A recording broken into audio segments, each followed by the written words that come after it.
ಓಂ ಶಾಂತಿ. ಇಂದಿನ ಪರಮಾತ್ಮನ ಮಹಾವಾಕ್ಯ ಮುರುಳಿ ದಿನಾಂಕ 11/6/2025.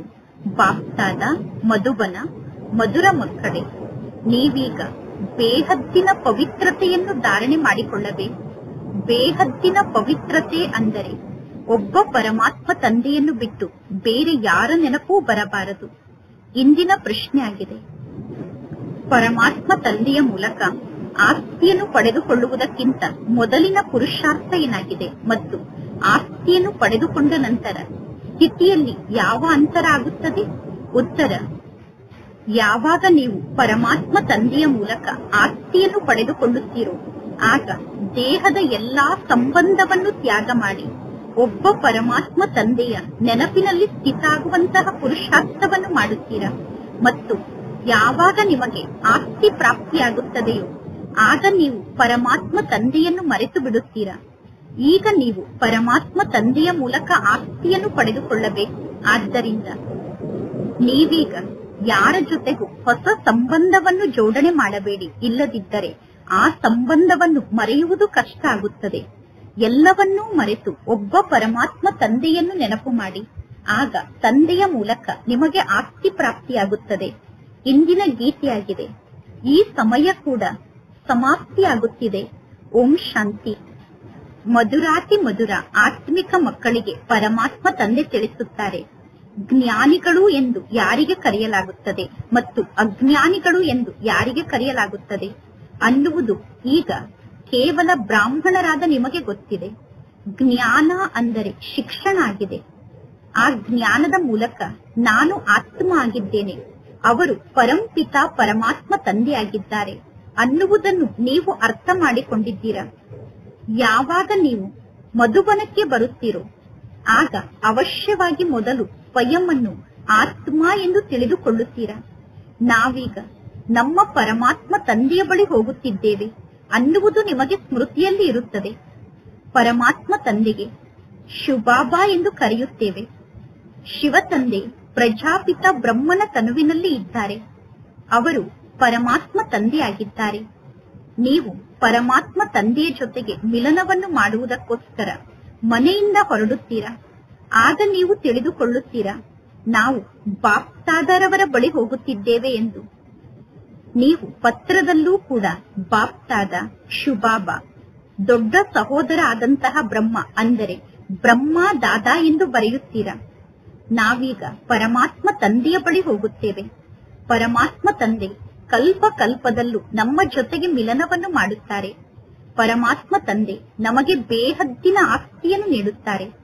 ಪರಮಾತ್ಮ ತಂದೆ ನಮ್ಮನ್ನು ಪವಿತ್ರರನ್ನಾಗಿ ಮಾಡಿ ನಮಗೆ ಬೇಹದ್ದಿನ ಆಸ್ತಿಯನ್ನು ನೀಡುತ್ತಾರೆ. ಪವಿತ್ರತೆಯಲ್ಲಿ ಹದ್ದಿನ ಪವಿತ್ರತೆ ಮತ್ತು ಬೇಹದ್ದಿನ ಪವಿತ್ರತೆ ಇದೆ. ನೀವೀಗ ಬೇಹದ್ದಿನ ಪವಿತ್ರ ಆತ್ಮರಾಗಲು, ಸತೋ ಪ್ರಧಾನ ಆತ್ಮರಾಗಲು ಪುರುಷಾರ್ಥವನ್ನು ಮಾಡುತ್ತೀರಾ. ನಂಬರ್ ವಾರಂತೂ ಇರುತ್ತಾರೆ ತಾನೆ. ಬೇಹದ್ದಿನ ಪವಿತ್ರತೆ ಅಂದರೆ ಒಬ್ಬ ಬೇಹದ್ದಿನ ತಂದೆಯನ್ನು ಬಿಟ್ಟು ಬೇರೆ ಯಾರ ನೆನಪೂ ನಮಗೆ ಬರಬಾರದು. ಆ ಪರಮಾತ್ಮ ತಂದೆ ಅತೀ ಮಧುರ ತಂದೆಯಾಗಿದ್ದಾರೆ. ಸರ್ವಶ್ರೇಷ್ಠ ಭಗವಂತ ತಂದೆಯಾಗಿದ್ದಾರೆ ಮತ್ತು ಬೇಹದ್ದಿನ ತಂದೆಯಾಗಿದ್ದಾರೆ. ಪರಮಾತ್ಮ ತಂದೆ ಸರ್ವರಿಗೂ ತಂದೆಯಾಗಿದ್ದಾರೆ. ಮಕ್ಕಳಾದ ನೀವು ಪರಮಾತ್ಮ ತಂದೆಯನ್ನು ಗುರುತಿಸಿದ್ದೀರಾ. ಬೇಹದ್ದಿನ ತಂದೆ ಸದಾ ಭಾರತದಲ್ಲೇ ಬರುತ್ತಾರೆ. ಪರಮಾತ್ಮ ತಂದೆ ಬಂದು ಬೇಹದ್ದಿನ ಸನ್ಯಾಸವನ್ನು ಮಾಡಿಸುತ್ತಾರೆ. ಸನ್ಯಾಸ ಕೂಡ ಮುಖ್ಯ ಆಗಿದೆ. ಆ ಸನ್ಯಾಸಕ್ಕೆ ವೈರಾಗ್ಯ ಎಂದು ಕರೆಯಲಾಗುತ್ತದೆ. ಪರಮಾತ್ಮ ತಂದೆ ಸಂಪೂರ್ಣ ಹಳೆಯ ಚೀಚಿ ಜಗತ್ತಿನ ಬಗ್ಗೆ ವೈರಾಗ್ಯವನ್ನು ತರಿಸುತ್ತಾರೆ. ಮಕ್ಕಳೇ, ಈ ಜಗತ್ತಿನಿಂದ ಬುದ್ಧಿಯೋಗವನ್ನು ದೂರ ಮಾಡಿಕೊಳ್ಳಿ. ಈ ಜಗತ್ತಿನ ಹೆಸರೇ ನರಕ ಆಗಿದೆ, ದುಃಖಧಾಮ ಆಗಿದೆ. ಮನುಷ್ಯರು ಸ್ವಯಂ ಹೇಳುತ್ತಾರೆ, ಯಾರಾದರೂ ಸತ್ತರೆ ಸತ್ತಂತವರು ಸ್ವರ್ಗದ ನಿವಾಸಿಯಾದರು ಎಂದು ಹೇಳುತ್ತಾರೆ. ಅಂದ ಮೇಲೆ ಸಾಯುವುದಕ್ಕಿಂತ ಮೊದಲು ಅವರು ನರಕದಲ್ಲಿ ಇದ್ದರು ತಾನೆ. ಈಗ ನಿಮಗೆ ಗೊತ್ತಿದೆ, ಜಗತ್ತಿನ ಜನ ಏನೆಲ್ಲವನ್ನು ಹೇಳುತ್ತಾರೋ ಅದು ತಪ್ಪೇ ಆಗಿದೆ. ಪರಮಾತ್ಮ ತಂದೆ ಸರಿಯಾದ ಮಾತನ್ನು ತಿಳಿಸುತ್ತಾರೆ. ಸ್ವರ್ಗದ ನಿವಾಸಿಗಳಾಗುವುದಕ್ಕೋಸ್ಕರ ತಂದೆ ಸರಿಯಾದ ಮಾತನ್ನೇ ತಿಳಿಸುತ್ತಾರೆ. ಈಗ ನೀವು ಪುರುಷಾರ್ಥವನ್ನು ಮಾಡಬೇಕು. ಸ್ವರ್ಗದ ನಿವಾಸಿಗಳಾಗುವುದಕ್ಕೋಸ್ಕರ ಒಬ್ಬ ಪರಮಾತ್ಮ ತಂದೆಯನ್ನು ಬಿಟ್ಟು ಬೇರೆ ಯಾರೂ ನಮಗೆ ಪುರುಷಾರ್ಥವನ್ನು ಮಾಡಿಸಲು ಸಾಧ್ಯ ಇಲ್ಲ. ನೀವೀಗ 21 ಜನ್ಮಕ್ಕೋಸ್ಕರ ಸ್ವರ್ಗದ ನಿವಾಸಿಗಳಾಗಲು ಪುರುಷಾರ್ಥವನ್ನು ಮಾಡುತ್ತಿದ್ದೀರಾ. ನಿಮ್ಮನ್ನು ಈ ರೀತಿ ದೇವತೆಯನ್ನಾಗಿ ಮಾಡುವಂತವರು ಪರಮಾತ್ಮ ತಂದೆಯಾಗಿದ್ದಾರೆ. ಆ ಪರಮಾತ್ಮ ತಂದೆಗೆ ಸ್ವರ್ಗದ ರಚಯಿತ ಪರಮಾತ್ಮ ತಂದೆ ಎಂದು ಕರೆಯಲಾಗುತ್ತದೆ. ಪರಮಾತ್ಮ ತಂದೆ ಸ್ವಯಂ ತಿಳಿಸುತ್ತಾರೆ, ಮಕ್ಕಳೇ, ನಾನು ಮೊದಲು ನಿಮ್ಮನ್ನು ಶಾಂತಿಧಾಮಕ್ಕೆ ಕರೆದುಕೊಂಡು ಹೋಗುತ್ತೇನೆ. ಏಕೆಂದರೆ ನಾನು ಮಾಲೀಕ ಆಗಿದ್ದೇನೆ. ಶಾಂತಿಧಾಮಕ್ಕೆ ಹೋಗಿ ಪುನಃ ಸುಖಧಾಮದಲ್ಲಿ ಪಾತ್ರವನ್ನು ಅಭಿನಯ ಮಾಡಲು ನೀವು ಬರುತ್ತೀರಾ. ನಾವೀಗ ಶಾಂತಿಧಾಮಕ್ಕೆ ಹೋಗುತ್ತೇವೆ ಅಂದ ಮೇಲೆ ಎಲ್ಲಾ ಧರ್ಮದವರೂ ಕೂಡ ಶಾಂತಿಧಾಮಕ್ಕೆ ಹೋಗುತ್ತಾರೆ. ನೀವೀಗ ಬುದ್ಧಿಯಲ್ಲಿ ಈ ನಾಟಕ ಚಕ್ರದ ಸಂಪೂರ್ಣ ಜ್ಞಾನವನ್ನು ಧಾರಣೆ ಮಾಡಿಕೊಳ್ಳಬೇಕು. ನಾವೆಲ್ಲರೂ ಈಗ ಶಾಂತಿಧಾಮಕ್ಕೆ ಹೋಗುತ್ತೇವೆ. ನಾವು ಮೊದಲು ಈ ಸೃಷ್ಟಿಗೆ ಬಂದು ತಂದೆಯ ಮೂಲಕ ಆಸ್ತಿಯನ್ನು ಪಡೆದುಕೊಳ್ಳುತ್ತೇವೆ. ಯಾವ ಪರಮಾತ್ಮ ತಂದೆಯ ಮೂಲಕ ಆಸ್ತಿಯನ್ನು ಪಡೆದುಕೊಳ್ಳಬೇಕು, ಆ ತಂದೆಯನ್ನು ಅವಶ್ಯವಾಗಿ ನೆನಪು ಮಾಡಬೇಕು. ಮಕ್ಕಳಿಗೆ ಗೊತ್ತಿದೆ, ತಂದೆಯ ಮೂಲಕ ಆಸ್ತಿ ಸಿಕ್ಕ ನಂತರ ನಾವು ಪರಮಾತ್ಮ ತಂದೆಯ ನೆನಪನ್ನು ಪುನಃ ಮರೆತು ಬಿಡುತ್ತೇವೆ. ಆಸ್ತಿ ಬಹಳ ಸಹಜ ರೀತಿಯಲ್ಲಿ ಪ್ರಾಪ್ತಿಯಾಗುತ್ತದೆ. ಪರಮಾತ್ಮ ತಂದೆ ಸಮ್ಮುಖದಲ್ಲಿ ತಿಳಿಸುತ್ತಾರೆ, ಮಧುರ ಮಕ್ಕಳೇ, ನಿಮಗೆ ಎಷ್ಟೆಲ್ಲ ದೇಹದ ಸಂಬಂಧಿಗಳಿದ್ದಾರೋ ಅವರೆಲ್ಲರನ್ನೂ ಮರೆತು ಬಿಡಿ.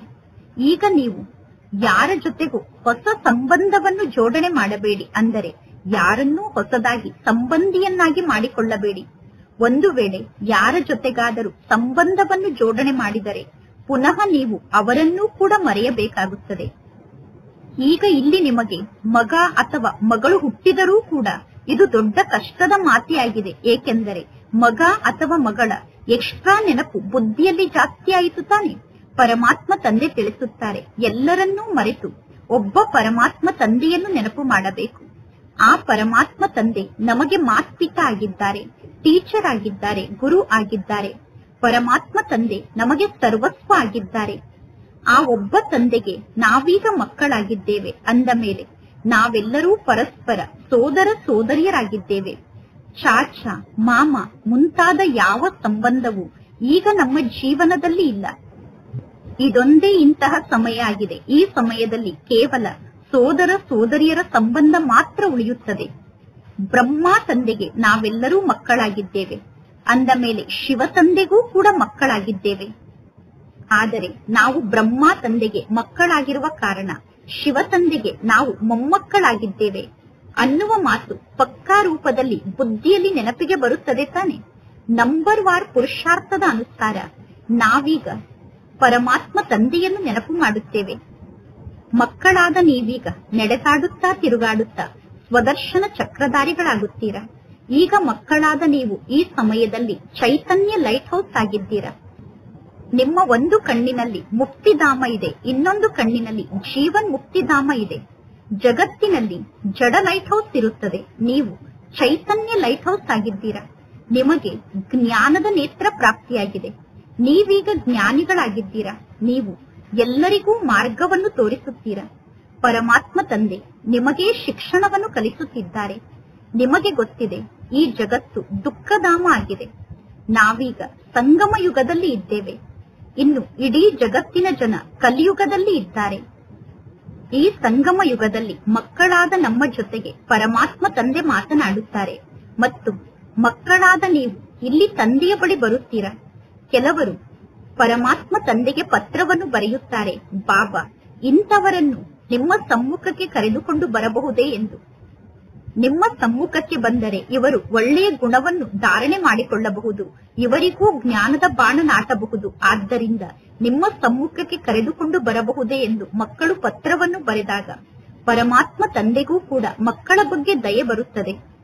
ಈ ಮಗುವಿನ ಕಲ್ಯಾಣ ಆಗಬಹುದು, ಆದ್ದರಿಂದ ಬರಲಿ ಎಂದು ತಂದೆಗೂ ದಯೆ ಬರುತ್ತದೆ. ಈಗ ಮಕ್ಕಳಾದ ನಿಮಗೆ ಗೊತ್ತಿದೆ, ಇದು ಪುರುಷೋತ್ತಮ ಸಂಗಮ ಯುಗ ಆಗಿದೆ. ಈ ಸಮಯದಲ್ಲಿ ನೀವು ಪುರುಷೋತ್ತಮರಾಗುತ್ತೀರಾ. ಕಲಿಯುಗದಲ್ಲಿ ಎಲ್ಲರೂ ಕನಿಷ್ಠ ಪುರುಷರಾಗಿದ್ದಾರೆ. ಆ ಕನಿಷ್ಠ ಪುರುಷರು ಉತ್ತಮ ಪುರುಷರಾದ ಲಕ್ಷ್ಮೀ ನಾರಾಯಣರಿಗೆ ನಮಸ್ಕಾರವನ್ನು ಮಾಡುತ್ತಾರೆ. ಸತ್ಯುಗದಲ್ಲಿ ಯಾರೂ ಯಾರಿಗೂ ನಮಸ್ಕಾರವನ್ನು ಮಾಡುವುದಿಲ್ಲ. ಈ ಕಲಿಯುಗದ ಯಾವ ಮಾತು ಸತ್ಯುಗದಲ್ಲಿ ಇರುವುದಿಲ್ಲ. ಪರಮಾತ್ಮ ತಂದೆ ತಿಳಿಸುತ್ತಾರೆ, ಚೆನ್ನಾಗಿ ಪರಮಾತ್ಮ ತಂದೆಯ ನೆನಪಿನಲ್ಲಿ ಸ್ಥಿತಾಗಿ ನೀವು ಸೇವೆಯನ್ನು ಮಾಡಿದರೆ ಮುಂದೆ ಹೋದಂತೆ ನಿಮಗೆ ಅನೇಕ ಸಾಕ್ಷಾತ್ಕಾರ ಆಗುತ್ತದೆ. ನೀವೀಗ ಯಾರ ಭಕ್ತಿಯನ್ನೂ ಕೂಡ ಮಾಡುವುದಿಲ್ಲ.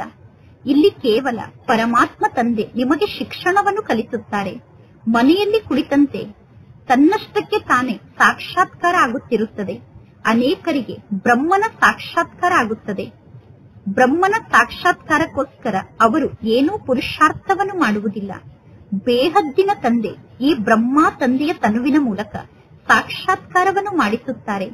ಭಕ್ತಿ ಮಾರ್ಗದಲ್ಲಿ ಯಾರಿಗೆ ಯಾರ ಬಗ್ಗೆ ಭಾವನೆ ಇರುತ್ತದೆಯೋ ಅವರಿಗೆ ಅವರ ಸಾಕ್ಷಾತ್ಕಾರ ಆಗುತ್ತದೆ. ಸರ್ವರಿಗಿಂತ ಶ್ರೇಷ್ಠ ಆದಂತಹ ಪರಮಾತ್ಮ ತಂದೆಯ ಬಗ್ಗೆ ಈಗ ನಿಮಗೆ ಭಾವನೆ ಇದೆ. ಪರಿಶ್ರಮವನ್ನು ಪಡದೇ ಇದ್ದರೆ ಪರಮಾತ್ಮ ತಂದೆ ಸಾಕ್ಷಾತ್ಕಾರವನ್ನು ಮಾಡಿಸುವುದಿಲ್ಲ. ಯಜ್ಞದ ಆದಿಯ ಸಮಯದಲ್ಲಿ ಎಷ್ಟೋ ಜನ ಧ್ಯಾನಕ್ಕೆ ಹೋಗುತ್ತಿದ್ದರು. ಎಲ್ಲರೂ ಪರಸ್ಪರ ಸೇರಿ ಯೋಗದಲ್ಲಿ ಕುಳಿತು ಧ್ಯಾನಕ್ಕೆ ಹೋಗುತ್ತಿದ್ದರು.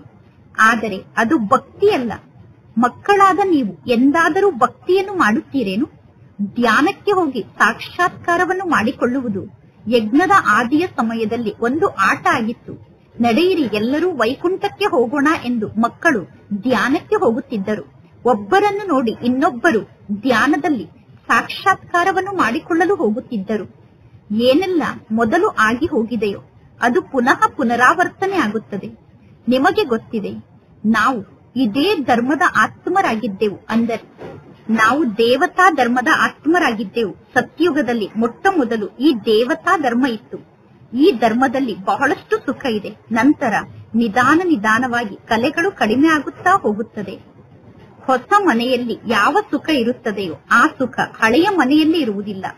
ಸ್ವಲ್ಪ ಸಮಯದ ನಂತರ ಹಳೆಯ ಮನೆಯಲ್ಲಿ ವೈಭವ ಕಡಿಮೆ ಆಗುತ್ತದೆ. ಸ್ವರ್ಗಕ್ಕೂ ಮತ್ತು ನರಕಕ್ಕೂ ಬಹಳಷ್ಟು ಅಂತರ ಇದೆ. ಸ್ವರ್ಗ ಎಲ್ಲಿ, ಇಲ್ಲಿಯ ನರಕ ಎಲ್ಲಿ? ನೀವೀಗ ಇಲ್ಲಿ ಖುಷಿಯಿಂದ ಇರುತ್ತೀರಾ. ನಿಮಗೆ ಇದು ಕೂಡ ಗೊತ್ತಿದೆ, ಪರಮಾತ್ಮ ತಂದೆಯ ನೆನಪು ಬುದ್ಧಿಯಲ್ಲಿ ಪಕ್ಕಾ ರೂಪದಲ್ಲಿ ಧಾರಣೆ ಆಗುತ್ತದೆ. ನಾನು ಆತ್ಮ ಆಗಿದ್ದೇನೆ ಅನ್ನುವುದನ್ನು ನೀವು ಮರೆತು ಬಿಡುತ್ತೀರಾ. ನಂತರ ನೀವು ದೇಹಾಭಿಮಾನಕ್ಕೆ ವಶ ಆಗುತ್ತೀರಾ. ನೀವೀಗ ಇಲ್ಲಿ ಕುಳಿತಿದ್ದೀರಾ. ಇಲ್ಲಿ ಕುಳಿತಿದ್ದರೂ ಕೂಡ ನಾನು ಆತ್ಮ ಆಗಿದ್ದೇನೆ ಅನ್ನುವ ಮಾತನ್ನು ನಿಶ್ಚಯ ಮಾಡಿಕೊಳ್ಳಲು ಪ್ರಯತ್ನ ಪಡಬೇಕು. ನಾನು ಆತ್ಮ ಅನ್ನುವ ನಿಶ್ಚಯವನ್ನು ಧಾರಣೆ ಮಾಡಿಕೊಂಡರೆ ಪರಮಾತ್ಮ ತಂದೆಯ ನೆನಪು ಇರುತ್ತದೆ. ದೇಹದಲ್ಲಿ ಬಂದಾಗ ಪುನಃ ದೇಹದ ಎಲ್ಲಾ ಸಂಬಂಧಗಳೂ ಕೂಡ ನೆನಪಿಗೆ ಬರುತ್ತದೆ. ಇದು ಒಂದು ಕಾಯಿದೆ ಆಗಿದೆ. ನೀವು ಗಾಯನವನ್ನು ಮಾಡುತ್ತೀರಾ, ನನ್ನವರು ಒಬ್ಬ ಪರಮಾತ್ಮ ಶಿವ ತಂದೆ ಆಗಿದ್ದಾರೆ, ಶಿವ ತಂದೆಯನ್ನು ಬಿಟ್ಟು ನನಗೆ ಬೇರೆ ಯಾರೂ ಇಲ್ಲ ಎಂದು ನಾವೀಗ ಆ ಪರಮಾತ್ಮ ತಂದೆಗೆ ಬಲಿಹಾರಿ ಆಗುತ್ತೇವೆ. ನೀವೀಗ ಒಬ್ಬ ಪರಮಾತ್ಮ ತಂದೆಯನ್ನು ನೆನಪು ಮಾಡಬೇಕು. ಇದು ಒಬ್ಬ ತಂದೆಯನ್ನು ನೆನಪು ಮಾಡುವ ಸಮಯ ಆಗಿದೆ. ಬಲೆ ಈ ಕಣ್ಣಿನಿಂದ ನೀವು ಯಾರನ್ನೇ ನೋಡಿದರೂ ಕೂಡ ನಡೆದಾಡುತ್ತಿದ್ದರು, ತಿರುಗಾಡುತ್ತಿದ್ದರು, ಕೇವಲ ಸ್ವಯಂವನ್ನು ಆತ್ಮ ಎಂದು ತಿಳಿದುಕೊಂಡು ಪರಮಾತ್ಮ ತಂದೆಯನ್ನು ನೆನಪು ಮಾಡಬೇಕು. ಅಂದರೆ ನೀವೀಗ ನಡೆದಾಡುತ್ತಾ ತಿರುಗಾಡುತ್ತಾ ಆತ್ಮವನ್ನು ನೆನಪು ಮಾಡಬೇಕು ಮತ್ತು ಪರಮಾತ್ಮ ತಂದೆಯನ್ನು ನೆನಪು ಮಾಡಬೇಕು. ಶರೀರ ನಿರ್ವಹಣೆಗೋಸ್ಕರ ಕರ್ಮವನ್ನು ಮಾಡಲೇಬೇಕು. ಬಲೆ ನೀವು ಕೈಯಿಂದ ಕೆಲಸವನ್ನು ಮಾಡುತ್ತೀರಾ, ಆದರೆ ಮನಸ್ಸಿನಲ್ಲಿ ತಂದೆಯ ನೆನಪಿರಬೇಕು. ಆತ್ಮ ತನ್ನ ಪ್ರಿಯತಮನನ್ನು ನೆನಪು ಮಾಡುತ್ತದೆ. ಯಾರಿಗಾದರೂ ತಮ್ಮ ಸ್ನೇಹಿತೆಯ ಜೊತೆಗೆ ಪ್ರೀತಿ ಜೋಡಣೆ ಆದರೆ ಬುದ್ಧಿಯಲ್ಲಿ ಅವರ ನೆನಪೇ ಇರುತ್ತದೆ. ನಂತರ ಆ ನೆನಪಿನ ಮೋಹದ ಎಳೆಯನ್ನು ಕಟ್ ಮಾಡಿಕೊಳ್ಳಲು ಬಹಳಷ್ಟು ಕಷ್ಟ ಆಗುತ್ತದೆ. ಬಾಬಾ, ನಾನೀಗ ಏನನ್ನು ಮಾಡಲಿ ಎಂದು ಮಕ್ಕಳು ತಂದೆಯನ್ನು ಕೇಳುತ್ತಾರೆ. ಅರೆ, ನೀವು ನಾಮರೂಪದಲ್ಲಿ ಏಕೆ ಸಿಕ್ಕಿ ಹಾಕಿಕೊಳ್ಳುತ್ತೀರಾ? ಒಂದನೆಯದಾಗಿ ನೀವು ದೇಹಾಭಿಮಾನಕ್ಕೆ ವಶ ಆಗುತ್ತೀರಾ ಮತ್ತು ಎರಡನೆಯದಾಗಿ ಎಷ್ಟೆಲ್ಲಾ ಹಳೆಯ ಲೆಕ್ಕಾಚಾರ ಇದೆಯೋ ಅದು ನಿಮಗೆ ಮೋಸವನ್ನು ಮಾಡುತ್ತದೆ. ಪರಮಾತ್ಮ ತಂದೆ ತಿಳಿಸುತ್ತಾರೆ, ಈ ಕಣ್ಣಿನಿಂದ ನೀವು ಏನೆಲ್ಲವನ್ನು ನೋಡುತ್ತೀರೋ ಅದರ ಜೊತೆಗೆ ನಿಮ್ಮ ಬುದ್ಧಿ ಜೋಡಣೆ ಆಗಬಾರದು. ನನಗೆ ಪರಮಾತ್ಮ ಶಿವತಂದೆ ಶಿಕ್ಷಣವನ್ನು ಕಲಿಸುತ್ತಿದ್ದಾರೆ ಅನ್ನುವ ಮಾತು ಬುದ್ಧಿಯಲ್ಲಿ ಇರಬೇಕು. ಇಂತಹ ಅನೇಕ ಮಕ್ಕಳಿದ್ದಾರೆ. ಅವರು ಇಲ್ಲಿ ಕುಳಿತಿದ್ದರೂ ಕೂಡ ಎಂದೂ ಪರಮಾತ್ಮ ತಂದೆಯನ್ನು ನೆನಪು ಮಾಡುವುದಿಲ್ಲ. ಕೆಲವರು ಇಲ್ಲಿ ಕುಳಿತಿದ್ದರೂ ಕೂಡ ಅವರಿಗೆ ತಂದೆಯನ್ನು ನೆನಪು ಮಾಡಲು ಸಾಧ್ಯ ಆಗುವುದಿಲ್ಲ. ಅಂದ ಮೇಲೆ ನೀವು ಸ್ವಯಂವನ್ನು ನೋಡಿಕೊಳ್ಳಬೇಕು. ನಾನು ಎಷ್ಟು ಸಮಯ ಶಿವ ತಂದೆಯನ್ನು ನೆನಪು ಮಾಡಿದೆ ಎಂದು. ಇಲ್ಲದಿದ್ದರೆ ನಿಮ್ಮ ಚಾರ್ಟ್ನಲ್ಲಿ ಮಾರ್ಕ್ಸ್ ಕಡಿಮೆ ಆಗುತ್ತದೆ, ಅಂದರೆ ಚಾರ್ಟ್ ಕೆಟ್ಟು ಹೋಗಿ ಬಿಡುತ್ತದೆ. ಭಗವಂತ ತಂದೆ ಹೇಳುತ್ತಾರೆ, ಮಧುರ ಮಕ್ಕಳೇ, ತಂದೆಯಾದ ನನ್ನನ್ನು ನೀವು ನೆನಪು ಮಾಡಿ. ಯಾವಾಗ ಸಾಧ್ಯ ಆಗುತ್ತದೆಯೋ ಆಗ ತಂದೆಯ ನೆನಪಿನಲ್ಲಿ ಕುಳಿತುಕೊಳ್ಳಿ. ಭೋಜನವನ್ನು ಸ್ವೀಕಾರ ಮಾಡಿದ ನಂತರ ಸುತ್ತಾಡಿ ಬಂದು 10 ನಿಮಿಷ ಅಥವಾ 15 ನಿಮಿಷ ಇಲ್ಲಿ ಕುಳಿತು ತಂದೆಯನ್ನು ನೆನಪು ಮಾಡಿ. ಏಕೆಂದರೆ ಮಧುಬನದಲ್ಲಿ ಅಂತಹ ಯಾವ ಉದ್ಯೋಗ ವ್ಯವಹಾರವೂ ನಿಮಗೆ ಇಲ್ಲ. ಆದರೆ ಯಾರೆಲ್ಲ ಕೆಲಸ ಕಾರ್ಯವನ್ನು ಬಿಟ್ಟು ಬಂದಿದ್ದಾರೋ ಅದರಲ್ಲಿ ಕೆಲವರ ಬುದ್ಧಿ ಆ ಕೆಲಸ ಕಾರ್ಯದ ಜೊತೆಗೆ ಜೋಡಣೆ ಆಗುತ್ತದೆ. ಗುರಿ ಬಹಳಷ್ಟು ದೊಡ್ಡದಾಗಿದೆ. ಆದ್ದರಿಂದ ಪರಮಾತ್ಮ ತಂದೆ ತಿಳಿಸುತ್ತಾರೆ, ನೀವು ಸ್ವಯಂ ಅನ್ನು ಚೆಕ್ ಮಾಡಿಕೊಳ್ಳಿ. ನಿಮ್ಮ ಈ ಸಮಯ ಬಹಳಷ್ಟು ಅಮೂಲ್ಯ ಸಮಯ ಆಗಿದೆ. ಭಕ್ತಿ ಮಾರ್ಗದಲ್ಲಿ ನೀವು ಬಹಳಷ್ಟು ಸಮಯವನ್ನು ವ್ಯರ್ಥವಾಗಿ ಕಳೆದಿದ್ದೀರಾ. ದಿನ ಪ್ರತಿದಿನ ಕಳೆದಂತೆ ನೀವು ಕೆಳಗಡೆ ಬೀಳುತ್ತಾ ಬಂದಿದ್ದೀರಾ. ಶ್ರೀಕೃಷ್ಣನ ಸಾಕ್ಷಾತ್ಕಾರ ಆದಾಗ ಮಕ್ಕಳಿಗೆ ಬಹಳಷ್ಟು ಖುಷಿಯಾಗುತ್ತದೆ. ಆದರೆ ಕೃಷ್ಣನ ಸಾಕ್ಷಾತ್ಕಾರದ ಮೂಲಕ ಏನೂ ಪ್ರಾಪ್ತಿ ಸಿಗುವುದಿಲ್ಲ. ಪರಮಾತ್ಮ ತಂದೆ ಒಮ್ಮೆ ಮಾತ್ರ ಆಸ್ತಿಯನ್ನು ನೀಡುತ್ತಾರೆ ತಂದೆಯ ಮೂಲಕ. ಒಮ್ಮೆ ಮಾತ್ರ ಈ ಸಂಗಮ ಯುಗದಲ್ಲಿ ಆಸ್ತಿ ಸಿಗುತ್ತದೆ. ಈಗ ಪರಮಾತ್ಮ ತಂದೆ ತಿಳಿಸುತ್ತಾರೆ, ತಂದೆಯಾದ ನನ್ನನ್ನು ನೀವು ನೆನಪು ಮಾಡಿ. ಆಗ ನಿಮ್ಮ ಜನ್ಮ ಜನ್ಮಾಂತರದ ಪಾಪ ನಾಶ ಆಗುತ್ತದೆ. ಸ್ವರ್ಗದ ಪಾಸ್ಪೋರ್ಟ್ ಮಕ್ಕಳಾದ ನಿಮಗೇ ಪ್ರಾಪ್ತಿಯಾಗುತ್ತದೆ. ಅದರಲ್ಲೂ ಯಾರು ಪರಮಾತ್ಮ ತಂದೆಯ ನೆನಪಿನಲ್ಲಿ ಸ್ಥಿತಾಗಿ ತಮ್ಮ ವಿಕರ್ಮವನ್ನು ವಿನಾಶ ಮಾಡಿಕೊಂಡು ಕರ್ಮಾತೀತ ಸ್ಥಿತಿಯನ್ನು ರೂಪಿಸಿಕೊಳ್ಳುತ್ತಾರೋ ಅವರಿಗೆ ಸ್ವರ್ಗದ ಪಾಸ್ಪೋರ್ಟ್ ಪ್ರಾಪ್ತಿಯಾಗುತ್ತದೆ. ಇಲ್ಲದಿದ್ದರೆ ಬಹಳಷ್ಟು ಶಿಕ್ಷೆಯನ್ನು ಅನುಭವ ಮಾಡಬೇಕಾಗುತ್ತದೆ. ಪರಮಾತ್ಮ ತಂದೆ ಮಕ್ಕಳಿಗೆ ಇನ್ನೂ ಹೆಚ್ಚು ಸಲಹೆಯನ್ನು ನೀಡುತ್ತಾರೆ. ಕಿರೀಟಧಾರಿಯಾಗಿರುವಂತಹ ನಿಮ್ಮ ಒಂದು ಫೋಟೋವನ್ನು ನಿಮ್ಮ ಪಾಕೆಟ್ನಲ್ಲಿ ಇಟ್ಟುಕೊಳ್ಳಿ, ಅಥವಾ ಸಿಂಹಾಸನದ ಮೇಲೆ ಕುಳಿತಿರುವಂತಹ ನಿಮ್ಮ ಒಂದು ಫೋಟೋವನ್ನು ಪಾಕೆಟ್ನಲ್ಲಿ ಇಟ್ಟುಕೊಳ್ಳಿ. ಆಗ ನಾನು ದೇವತೆ ಆಗುತ್ತೇನೆ ಅನ್ನುವುದು ನೆನಪಿನಲ್ಲಿ ಇರುತ್ತದೆ. ನಿಮ್ಮ ಸಾಧಾರಣ ಡ್ರೆಸ್ನ ಫೋಟೋ ಮತ್ತು ಕಿರೀಟವನ್ನು ಧರಿಸಿಕೊಂಡಿರುವ ಹಾಗೂ ಸಿಂಹಾಸನದ ಮೇಲೆ ಕುಳಿತಿರುವಂತಹ ಫೋಟೋ ನಿಮ್ಮ ಬಳಿ ಇದ್ದರೆ, ನಾನೀಗ ಈ ಸಾಧಾರಣ ವ್ಯಕ್ತಿಯಿಂದ ಈ ರೀತಿ ದೇವತೆ ಆಗುತ್ತೇನೆ ಅನ್ನುವ ಸ್ಮೃತಿ ಇರುತ್ತದೆ. ಎಷ್ಟು ಜಾಸ್ತಿ ಸಮಯ ಆ ಫೋಟೋವನ್ನು ನೋಡುತ್ತೀರೋ ಅಷ್ಟು ನಾನು ದೇವತೆ ಆಗುತ್ತೇನೆ ಅನ್ನುವುದನ್ನು ನೆನಪು ಮಾಡುತ್ತೀರಾ. ನಂತರ ಪುನಃ ಆ ದೇವತಾ ಪದವಿಯ ಜೊತೆಗೆ ಮೋಹ ಜೋಡಣೆ ಆಗುತ್ತದೆ. ನಾನೀಗ ಈ ರೀತಿ ಆಗುತ್ತಿದ್ದೇನೆ, ಅಂದರೆ ನರನಿಂದ ನಾರಾಯಣ ಆಗುತ್ತಿದ್ದೇನೆ. ನಾರಾಯಣನ ಚಿತ್ರವನ್ನು ನೋಡಿ ಖುಷಿ ಆಗುತ್ತದೆ ತಾನೆ. ನಾನು ನಾರಾಯಣ ಆಗುತ್ತಿದ್ದೇನೆ ಅನ್ನುವ ಸ್ಮೃತಿ ಇದ್ದಾಗ ಶಿವತಂದೆಯ ನೆನಪು ಬರುತ್ತದೆ. ಇದೆಲ್ಲ ಪುರುಷಾರ್ಥವನ್ನು ಮಾಡುವುದಕ್ಕೋಸ್ಕರ ಯುಕ್ತಿಯಾಗಿದೆ. ನೀವೀಗ ಯಾರನ್ನು ಬೇಕಾದರೂ ಕೇಳಿ, ಸತ್ಯನಾರಾಯಣನ ಕಥೆಯನ್ನು ಕೇಳುವುದರಿಂದ ಏನಾಗುತ್ತದೆ ಎಂದು ಪರಮಾತ್ಮ ತಂದೆ ನಮಗೆ ಸತ್ಯನಾರಾಯಣನ ಕಥೆಯನ್ನು ತಿಳಿಸುತ್ತಿದ್ದಾರೆ. ನಾವು ಹೇಗೆ 84 ಜನ್ಮವನ್ನು ಪಡೆದುಕೊಳ್ಳುತ್ತೇವೆ ಅನ್ನುವ ಲೆಕ್ಕ ಕೂಡ ಗೊತ್ತಿರಬೇಕು ತಾನೆ. ಎಲ್ಲರೂ 84 ಜನ್ಮವನ್ನು ಪಡೆದುಕೊಳ್ಳುವುದಿಲ್ಲ. ಜಗತ್ತಿನ ಜನರಿಗೆ ಈ ಯಾವ ಜ್ಞಾನದ ಮಾತಿನ ಬಗ್ಗೆಯೂ ಗೊತ್ತಿಲ್ಲ. ಜನ ಕೇವಲ ಬಾಯಿಂದ ಜ್ಞಾನವನ್ನು ಹೇಳುತ್ತಿರುತ್ತಾರೆ. ಅದಕ್ಕೆ ಥಿಯರಿಯಾಟಿಕಲ್ ಎಂದು ಕರೆಯಲಾಗುತ್ತದೆ. ಅಂದರೆ ಕೇವಲ ಬಾಯಿಂದ ಜ್ಞಾನವನ್ನು ಹೇಳುವುದಾಗಿದೆ. ಇಲ್ಲಿ ನೀವು ಪ್ರತ್ಯಕ್ಷ ಜೀವನದಲ್ಲಿ ಆ ರೀತಿ ದೇವತೆಗಳಾಗುತ್ತಿದ್ದೀರಾ. ಈಗ ಏನೆಲ್ಲಾ ನಡೆಯುತ್ತಿದೆಯೋ ನಂತರ ಪುನಃ ಭಕ್ತಿ ಮಾರ್ಗದಲ್ಲಿ ಈ ಸಮಯದ ಮಾತಿನ ಪುಸ್ತಕಗಳು ನಿರ್ಮಾಣ ಆಗುತ್ತದೆ. ನೀವೀಗ ಸ್ವದರ್ಶನ ಚಕ್ರಧಾರಿಗಳಾಗಿ ವಿಷ್ಣುಪುರಿಯಲ್ಲಿ ಬರುತ್ತೀರಾ. ಇದು ಹೊಸ ಮಾತಾಗಿದೆ. ರಾವಣ ರಾಜ್ಯ ಅಸತ್ಯ ಜಗತ್ತಾಗಿದೆ. ನಂತರ ಸತ್ಯದ ಜಗತ್ತಾದ ರಾಮರಾಜ್ಯ ಇರುತ್ತದೆ. ಚಿತ್ರಗಳು ಬಹಳಷ್ಟು ಸ್ಪಷ್ಟ ಆಗಿದೆ. ಈಗ ಇದು ಹಳೆಯ ಜಗತ್ತಿನ ಅಂತಿಮ ಸಮಯ ಆಗಿದೆ. 5000 ವರ್ಷದ ಮೊದಲೂ ಕೂಡ ವಿನಾಶ ಆಗಿತ್ತು.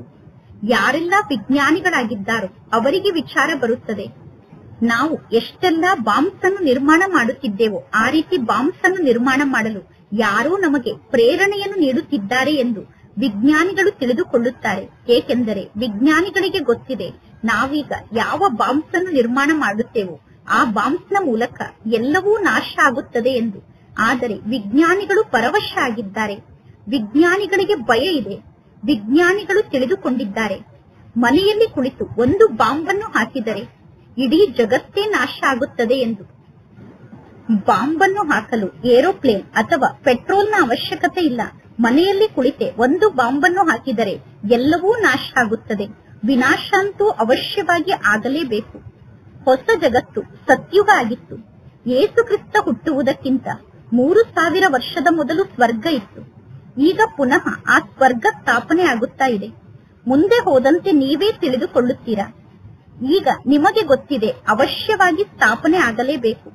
ಸ್ಥಾಪನೆ ಆಗುತ್ತದೆ ಅನ್ನುವ ಮಾತಿನಲ್ಲಿ 1 ಪೈಸೆಯಷ್ಟು ಕೂಡ ಸಂಶಯ ಇರಬಾರದು. ಈ ನಾಟಕದ ಚಕ್ರ ತಿರುಗುತ್ತಿರುತ್ತದೆ. ಕಲ್ಪದ ಮೊದಲಿನಂತೆ ಈ ನಾಟಕದ ಚಕ್ರ ತಿರುಗುತ್ತಿರುತ್ತದೆ. ನಾಟಕ ಅವಶ್ಯವಾಗಿ ಪುರುಷಾರ್ಥವನ್ನು ಮಾಡಿಸುತ್ತದೆ. ನಾಟಕದಲ್ಲಿ ಏನಿದೆಯೋ ಅದೇ ಆಗುತ್ತದೆ ಎಂದು ತಿಳಿದುಕೊಳ್ಳಬೇಡಿ. ನಾಟಕದಲ್ಲಿ ಇದ್ದರೆ ಪುರುಷಾರ್ಥವನ್ನು ಮಾಡುತ್ತೇವೆ ಎಂದು ತಿಳಿದುಕೊಳ್ಳಬೇಡಿ. ಕೆಲವು ಮಕ್ಕಳು ಕೇಳುತ್ತಾರೆ, ಪುರುಷಾರ್ಥ ದೊಡ್ಡದೋ ಅಥವಾ ಪದವಿ ದೊಡ್ಡದೋ ಎಂದು. ಪುರುಷಾರ್ಥ ದೊಡ್ಡದಾಗಿದೆ, ಏಕೆಂದರೆ ಪುರುಷಾರ್ಥದ ಆಧಾರದಿಂದ ಪದವಿ ರೂಪಿತ ಆಗುತ್ತದೆ. ಪುರುಷಾರ್ಥವನ್ನು ಮಾಡದೆ ಎಂದೂ ನೀವು ಇರಲು ಸಾಧ್ಯ ಇಲ್ಲ. ಈಗ ನೀವು ಪುರುಷಾರ್ಥವನ್ನು ಮಾಡುತ್ತಿದ್ದೀರಾ. ಎಂತೆಂತಹ ಸ್ಥಾನದಿಂದ ಪುರುಷಾರ್ಥವನ್ನು ಮಾಡುವುದಕ್ಕೋಸ್ಕರ ಮಕ್ಕಳು ಇಲ್ಲಿಗೆ ಬರುತ್ತಾರೆ. ಬೇರೆ ಬೇರೆ ಸ್ಥಾನದಿಂದ ಪುರುಷಾರ್ಥವನ್ನು ಮಾಡುವುದಕ್ಕೋಸ್ಕರ ಮಕ್ಕಳು ಇಲ್ಲಿಗೆ ಬರುತ್ತಾರೆ. ಮಕ್ಕಳು ಹೇಳುತ್ತಾರೆ, ಬಾಬಾ ನಿಮ್ಮನ್ನು ನಾವು ಮರೆತು ಬಿಡುತ್ತೇವೆ ಎಂದು. ಅರೆ, ಪರಮಾತ್ಮ ಶಿವ ತಂದೆಯಾದ ನನ್ನನ್ನು ನೀವು ನೆನಪು ಮಾಡಿ ಎಂದು ನಿಮಗೆ ಹೇಳುತ್ತಿದ್ದಾರೆ. ಶಿವ ತಂದೆ ಯಾರಿಗೆ ಹೇಳಿದರು? ಆತ್ಮನಾದ ನನಗೇ ಹೇಳಿದರು. ಪರಮಾತ್ಮ ತಂದೆ ಆತ್ಮರ ಜೊತೆಗೆ ಮಾತನಾಡುತ್ತಾರೆ. ಶಿವ ತಂದೆ ಪತಿತ ಪಾವನ ಆಗಿದ್ದಾರೆ. ಆತ್ಮ ಪರಮಾತ್ಮ ತಂದೆ ಹೇಳುವ ಮಾತನ್ನು ಕೇಳಿಸಿಕೊಳ್ಳುತ್ತದೆ. ಈಗ ಮಕ್ಕಳಿಗೆ ಪಕ್ಕಾ ನಿಶ್ಚಯ ಇರಬೇಕು, ಬೇಹದ್ದಿನ ತಂದೆ ನಮ್ಮನ್ನು ವಿಶ್ವಕ್ಕೆ ಮಾಲೀಕರನ್ನಾಗಿ ಮಾಡುತ್ತಾರೆ. ಆ ಪರಮಾತ್ಮ ತಂದೆ ಸರ್ವಶ್ರೇಷ್ಠ ತಂದೆಯಾಗಿದ್ದಾರೆ, ಅತಿ ಪ್ರಿಯ ತಂದೆಯಾಗಿದ್ದಾರೆ.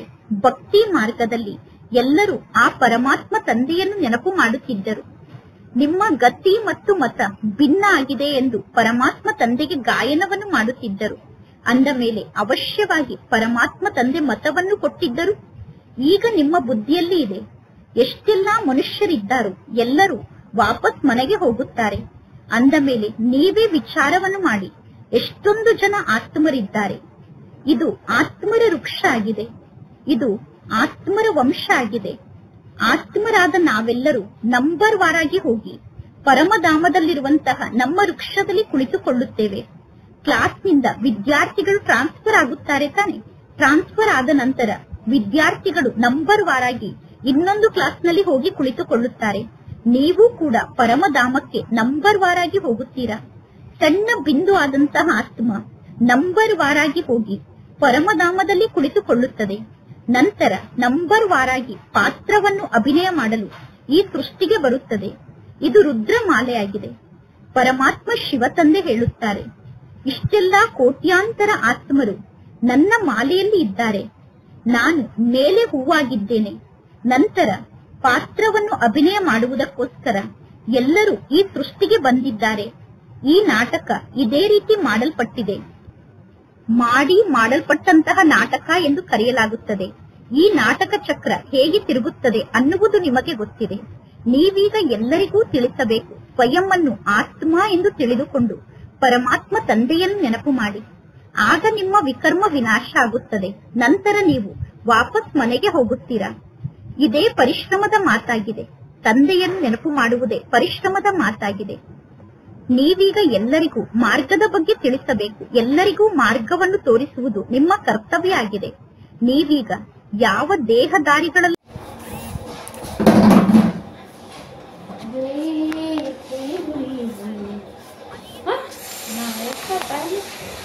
ಈ ಜಗತ್ತೇ ನಾಶ ಆಗುತ್ತದೆ ಎಂದು ಬಾಂಬನ್ನು ಹಾಕಲು ಏರೋಪ್ಲೇನ್ ಅಥವಾ ಪೆಟ್ರೋಲ್ನ ಅವಶ್ಯಕತೆ ಇಲ್ಲ.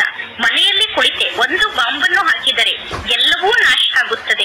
ವಿನಾಶ ಅಂತೂ ಅವಶ್ಯವಾಗಿ ಆಗಲೇಬೇಕು. ಹೊಸ ಜಗತ್ತು ಸತ್ಯುಗ ಆಗಿತ್ತು. ಯೇಸು ಕ್ರಿಸ್ತ ಹುಟ್ಟುವುದಕ್ಕಿಂತ 3000 ವರ್ಷದ ಮೊದಲು ಸ್ವರ್ಗ ಇತ್ತು. ಈಗ ಪುನಃ ಆ ಸ್ವರ್ಗ ಸ್ಥಾಪನೆ ಆಗುತ್ತಾ ಇದೆ. ಮುಂದೆ ಹೋದಂತೆ ನೀವೇ ತಿಳಿದುಕೊಳ್ಳುತ್ತೀರಾ. ಈಗ ನಿಮಗೆ ಗೊತ್ತಿದೆ, ಅವಶ್ಯವಾಗಿ ಸ್ಥಾಪನೆ ಆಗಲೇಬೇಕು. ಸ್ಥಾಪನೆ ಆಗುತ್ತದೆ ಅನ್ನುವ ಮಾತಿನಲ್ಲಿ 1 ಪೈಸೆಯಷ್ಟು ಕೂಡ ಸಂಶಯ ಇರಬಾರದು. ಈ ನಾಟಕದ ಚಕ್ರ ತಿರುಗುತ್ತಿರುತ್ತದೆ. ಕಲ್ಪದ ಮೊದಲಿನಂತೆ ಈ ನಾಟಕದ ಚಕ್ರ ತಿರುಗುತ್ತಿರುತ್ತದೆ. ನಾಟಕ ಅವಶ್ಯವಾಗಿ ಪುರುಷಾರ್ಥವನ್ನು ಮಾಡಿಸುತ್ತದೆ. ನಾಟಕದಲ್ಲಿ ಏನಿದೆಯೋ ಅದೇ ಆಗುತ್ತದೆ ಎಂದು ತಿಳಿದುಕೊಳ್ಳಬೇಡಿ. ನಾಟಕದಲ್ಲಿ ಇದ್ದರೆ ಪುರುಷಾರ್ಥವನ್ನು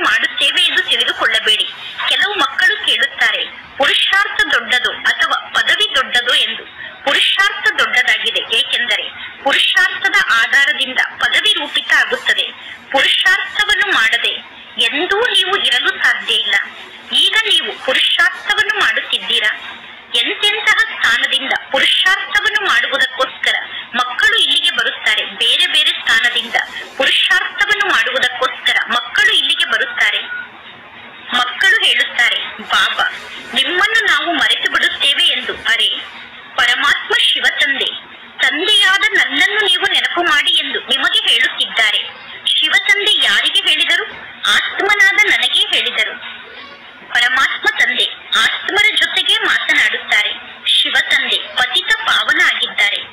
ಆತ್ಮ ಪರಮಾತ್ಮ ತಂದೆ ಹೇಳುವ ಮಾತನ್ನು ಕೇಳಿಸಿಕೊಳ್ಳುತ್ತದೆ. ಈಗ ಮಕ್ಕಳಿಗೆ ಪಕ್ಕಾ ನಿಶ್ಚಯ ಇರಬೇಕು. ಬೇಹದ್ದಿನ ತಂದೆ ನಮ್ಮನ್ನು ವಿಶ್ವಕ್ಕೆ ಮಾಲೀಕರನ್ನಾಗಿ ಮಾಡುತ್ತಾರೆ. ಆ ಪರಮಾತ್ಮ ತಂದೆ ಸರ್ವಶ್ರೇಷ್ಠ ತಂದೆಯಾಗಿದ್ದಾರೆ. ಅತಿ ಪ್ರಿಯ ತಂದೆಯಾಗಿದ್ದಾರೆ. ಭಕ್ತಿ ಮಾರ್ಗದಲ್ಲಿ ಎಲ್ಲರೂ ಆ ಪರಮಾತ್ಮ ತಂದೆಯನ್ನು ನೆನಪು ಮಾಡುತ್ತಿದ್ದರು. ನಿಮ್ಮ ಗತಿ ಮತ್ತು ಮತ ಭಿನ್ನ ಆಗಿದೆ ಎಂದು ಪರಮಾತ್ಮ ತಂದೆಗೆ ಗಾಯನವನ್ನು ಮಾಡುತ್ತಿದ್ದರು. ಅಂದ ಮೇಲೆ ಅವಶ್ಯವಾಗಿ ಪರಮಾತ್ಮ ತಂದೆ ಮತವನ್ನು ಕೊಟ್ಟಿದ್ದರು. ಈಗ ನಿಮ್ಮ ಬುದ್ಧಿಯಲ್ಲಿ ಇದೆ. ಎಷ್ಟೆಲ್ಲಾ ಮನುಷ್ಯರಿದ್ದಾರೋ ಎಲ್ಲರೂ ವಾಪಸ್ ಮನೆಗೆ ಹೋಗುತ್ತಾರೆ. ಅಂದ ಮೇಲೆ ನೀವೇ ವಿಚಾರವನ್ನು ಮಾಡಿ. ಎಷ್ಟೊಂದು ಜನ ಆತ್ಮರಿದ್ದಾರೆ. ಇದು ಆತ್ಮರ ವೃಕ್ಷ ಆಗಿದೆ. ಇದು ಆತ್ಮರ ವಂಶ ಆಗಿದೆ. ಆತ್ಮರಾದ ನಾವೆಲ್ಲರೂ ನಂಬರ್ ವಾರಾಗಿ ಹೋಗಿ ಪರಮಧಾಮದಲ್ಲಿರುವಂತಹ ನಮ್ಮ ವೃಕ್ಷದಲ್ಲಿ ಕುಳಿತುಕೊಳ್ಳುತ್ತೇವೆ. ಕ್ಲಾಸ್ನಿಂದ ವಿದ್ಯಾರ್ಥಿಗಳು ಟ್ರಾನ್ಸ್ಫರ್ ಆಗುತ್ತಾರೆ ತಾನೆ. ಟ್ರಾನ್ಸ್ಫರ್ ಆದ ನಂತರ ವಿದ್ಯಾರ್ಥಿಗಳು ನಂಬರ್ ವಾರಾಗಿ ಇನ್ನೊಂದು ಕ್ಲಾಸ್ನಲ್ಲಿ ಹೋಗಿ ಕುಳಿತುಕೊಳ್ಳುತ್ತಾರೆ. ನೀವು ಕೂಡ ಪರಮಧಾಮಕ್ಕೆ ನಂಬರ್ ವಾರಾಗಿ ಹೋಗುತ್ತೀರಾ. ಸಣ್ಣ ಬಿಂದು ಆದಂತಹ ಆತ್ಮ ನಂಬರ್ ವಾರಾಗಿ ಹೋಗಿ ಪರಮಧಾಮದಲ್ಲಿ ಕುಳಿತುಕೊಳ್ಳುತ್ತದೆ. ನಂತರ ನಂಬರ್ ವಾರಾಗಿ ಪಾತ್ರವನ್ನು ಅಭಿನಯ ಮಾಡಲು ಈ ಸೃಷ್ಟಿಗೆ ಬರುತ್ತದೆ. ಇದು ರುದ್ರಮಾಲೆಯಾಗಿದೆ. ಪರಮಾತ್ಮ ಶಿವ ತಂದೆ ಹೇಳುತ್ತಾರೆ, ಇಷ್ಟೆಲ್ಲಾ ಕೋಟ್ಯಾಂತರ ಆತ್ಮರು ನನ್ನ ಮಾಲೆಯಲ್ಲಿ ಇದ್ದಾರೆ. ನಾನು ಮೇಲೆ ಹೂವಾಗಿದ್ದೇನೆ. ನಂತರ ಪಾತ್ರವನ್ನು ಅಭಿನಯ ಮಾಡುವುದಕ್ಕೋಸ್ಕರ ಎಲ್ಲರೂ ಈ ಸೃಷ್ಟಿಗೆ ಬಂದಿದ್ದಾರೆ. ಈ ನಾಟಕ ಇದೇ ರೀತಿ ಮಾಡಲ್ಪಟ್ಟಿದೆ. ಮಾಡಲ್ಪಟ್ಟಂತಹ ನಾಟಕ ಎಂದು ಕರೆಯಲಾಗುತ್ತದೆ. ಈ ನಾಟಕ ಚಕ್ರ ಹೇಗೆ ತಿರುಗುತ್ತದೆ ಅನ್ನುವುದು ನಿಮಗೆ ಗೊತ್ತಿದೆ. ನೀವೀಗ ಎಲ್ಲರಿಗೂ ತಿಳಿಸಬೇಕು. ಸ್ವಯಂವನ್ನು ಆತ್ಮ ಎಂದು ತಿಳಿದುಕೊಂಡು ಪರಮಾತ್ಮ ತಂದೆಯನ್ನು ನೆನಪು ಮಾಡಿ. ಆಗ ನಿಮ್ಮ ವಿಕರ್ಮ ವಿನಾಶ ಆಗುತ್ತದೆ. ನಂತರ ನೀವು ವಾಪಸ್ ಮನೆಗೆ ಹೋಗುತ್ತೀರಾ. ಇದೇ ಪರಿಶ್ರಮದ ಮಾತಾಗಿದೆ. ತಂದೆಯನ್ನು ನೆನಪು ಮಾಡುವುದೇ ಪರಿಶ್ರಮದ ಮಾತಾಗಿದೆ. ನೀವೀಗ ಎಲ್ಲರಿಗೂ ಮಾರ್ಗದ ಬಗ್ಗೆ ತಿಳಿಸಬೇಕು. ಎಲ್ಲರಿಗೂ ಮಾರ್ಗವನ್ನು ತೋರಿಸುವುದು ನಿಮ್ಮ ಕರ್ತವ್ಯ ಆಗಿದೆ. ನೀವೀಗ ಯಾವ ದೇಹದಾರಿಗಳಲ್ಲೂ ಸಿಕ್ಕಿ ಹಾಕಿಕೊಳ್ಳಬಾರದು. ಪರಮಾತ್ಮ ತಂದೆ ತಿಳಿಸುತ್ತಾರೆ, ತಂದೆಯಾದ ನನ್ನನ್ನು ನೀವು ನೆನಪು ಮಾಡಿ. ಆಗ ನಿಮ್ಮ ಪಾಪ ಭಸ್ಮ ಆಗುತ್ತದೆ. ಪರಮಾತ್ಮ ತಂದೆ ಮಕ್ಕಳಿಗೆ ಆದೇಶವನ್ನು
ಆ ದುರ್ಬಲತೆಯ ಬಗ್ಗೆ ವರ್ಣನೆಯನ್ನು ಮಾಡುವ ಬದಲು, ಆ ಅವಗುಣವನ್ನು ಎಲ್ಲಾ ಕಡೆ ಹರಡುವ ಬದಲು ಆ ಅವಗುಣವನ್ನು ಸ್ವಯಂನಲ್ಲಿ ಸಮಾವೇಶ ಮಾಡಿಕೊಳ್ಳಬೇಕು ಮತ್ತು ಪರಿವರ್ತನೆ ಮಾಡಬೇಕು. ಇದೇ ಅವರಿಗೆ ನೀವು ನೀಡುವ ಗೌರವ ಆಗಿದೆ. ದೊಡ್ಡ ಮಾತನ್ನು ಸಣ್ಣದನ್ನಾಗಿ ಮಾಡಬೇಕು. ಬೇಸರಕ್ಕೊಳಗಾದಂತವರನ್ನು ಶಕ್ತಿಶಾಲಿಯನ್ನಾಗಿ ಮಾಡಬೇಕು. ಅನ್ಯರ ಸಂಘದ ಬಣ್ಣವನ್ನು ಹಚ್ಚಿಕೊಳ್ಳಬಾರದು. ಅನ್ಯರನ್ನೂ ಕೂಡ ಉಮಂಗುತ್ಸಾಹದಲ್ಲಿ ತರಬೇಕು. ಇದೇ ನೀವು ಅನ್ಯರಿಗೆ ನೀಡುವಂತಹ ಗೌರವ ಆಗಿದೆ. ಈ ರೀತಿ ಗೌರವವನ್ನು ನೀಡುವಂತವರೇ ಶುಭಚಿಂತಕರಾಗಿದ್ದಾರೆ. ಇಂದಿನ ಶ್ಲೋಗನ್ ಆಗಿದೆ, ತ್ಯಾಗದ ಭಾಗ್ಯವನ್ನು ಸಮಾಪ್ತಿ ಮಾಡುವಂತದ್ದು ಹಳೆಯ ಸ್ವಭಾವ ಮತ್ತು ಸಂಸ್ಕಾರ ಆಗಿದೆ. ಆದ್ದರಿಂದ ಹಳೆಯ ಸ್ವಭಾವ ಮತ್ತು ಸಂಸ್ಕಾರವನ್ನೇ ತ್ಯಾಗ ಮಾಡಿ. ಇಂದಿನ ಅವ್ಯಕ್ತ ಸೂಚನೆಯಾಗಿದೆ. ಆತ್ಮಿಕ ಸ್ಥಿತಿಯಲ್ಲಿ ಸ್ಥಿತ ಆಗಿರುವಂತಹ ಅಭ್ಯಾಸವನ್ನು ಮಾಡಿಕೊಳ್ಳಿ. ಅಂತರ್ಮುಖಿಗಳಾಗಿ. ಹೇಗೆ ಬ್ರಹ್ಮ ತಂದೆ ಏಕಾಂತ ಪ್ರಿಯ ಆಗಿರುವ ಕಾರಣ ಸದಾ ಅಂತರ್ಮುಖಿ ಆಗಿದ್ದರು. ನಾನು ಆತ್ಮ ಅನ್ನುವ ಪಾಠವನ್ನು ಪಕ್ಕಾ ಮಾಡಿಕೊಂಡರು. ಆ ಕಾರಣದಿಂದ ಬ್ರಹ್ಮ ತಂದೆ ಸ್ವಯಂ ಸದಾ ಶಾಂತಿಯ ಸಾಗರ ಮತ್ತು ಸುಖದ ಸಾಗರನಲ್ಲಿ ಸಮಾವೇಶ ಆಗಿದ್ದರು. ಮತ್ತು ಅನ್ಯ ಆತ್ಮರಿಗೂ ಕೂಡ ತಮ್ಮ ಶುದ್ಧ ಸಂಕಲ್ಪ ಮತ್ತು ವೈಬ್ರೇಷನ್ನ ಮೂಲಕ, ವೃತ್ತಿಯ ಮೂಲಕ, ಮಾತಿನ ಮೂಲಕ, ಸಂಪರ್ಕದ ಮೂಲಕ ಶಾಂತಿ ಹಾಗೂ ಸುಖದ ಅನುಭವವನ್ನು ಮಾಡಿಸುತ್ತಿದ್ದರು. ನೀವೀಗ ಇದೇ ರೀತಿ ಬ್ರಹ್ಮ ತಂದೆಯನ್ನು ಅನುಕರಣೆ ಮಾಡುವಂತವರಾಗಿ. ಒಳ್ಳೆಯದು. ಓಂ ಶಾಂತಿ.